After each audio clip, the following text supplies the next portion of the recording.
ত্রিপুরা মণিপুরী ছাত্র যুব সমন্বয় কমিটির পক্ষ থেকে আজকে বকবরক এবং অন্যান্য সংখ্যালঘু ভাষা দপ্তরের মাননীয় অধিকর্তার নিকট আমরা আজকে প্রতিনিধিত্বমূলক ডেপুটেশন দিতে এসেছি।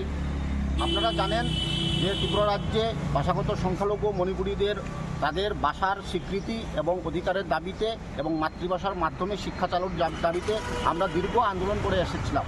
এই আন্দোলনের পরিপ্রেক্ষিতে 1998 সালে ত্রিপুরার বেশ কয়েকটা স্কুলে মণিপুরি ভাষাকে একটা অন্যতম বিষয় হিসাবে প্রাথমিক স্তরে চালু করার কথা সরকার ঘোষণা করেছিল।